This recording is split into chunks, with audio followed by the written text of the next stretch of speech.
Morning to you wherever you're watching, and to former Newcastle and Bournemouth midfielder Dan Gosling, and James Savunja is with us as well. We've got a packed show. Let's start at Newcastle, who yesterday saw a second bid worth £55 million for Wolves striker Jorgen Strand Larsen rejected. Whilst negotiations were happening, he was on the pitch and scored twice to help his side beat West Ham. His boss, Vitor Pereira, said every player has his price. He's a top player with the right mentality, a team player, but he has the qualities that he can score. I'm very happy for him. Can you keep him this window? I'm not the owner of the club. I'm not the owner of the club.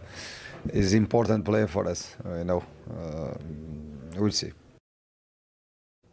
So Vitor Pereira there saying, James, that every player has his price, and Newcastle know that price now. So do they just need to pay it and get this wrapped up quickly?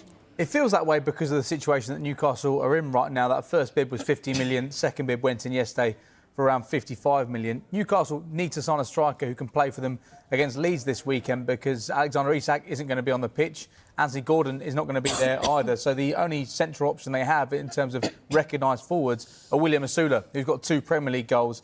At the same time, Newcastle are aware that Wolves only bought the player this summer for £23 million. So they don't want to overpay. But for Newcastle, sadly, it feels like it's needs must. They've tried to sign João Pedro, Brian Mbeumo, Hugo Ekitike, Benjamin Sesko and Yohan Wissa in this window. That latter one, that may happen, but it's not happened yet.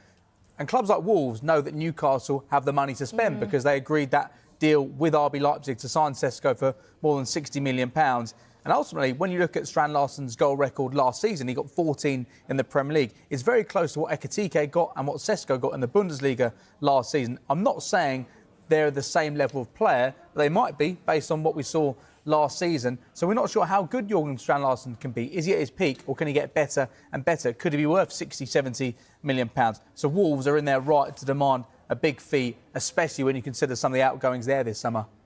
Dan obviously came off the bench yesterday, sort of saved Wolves, came off the bench, scored twice to see them through in the Carabao Cup. And like James just said, that was his first season in the Premier League, 14 Premier League goals. And I mean, for Newcastle, do you think that could be a good fit? Yes, but again, Wolves last night, they showed how much that they need him. So if he wasn't there, they lose the game and they're at the Carabao Cup. So if they lose a player of that quality this late in the window,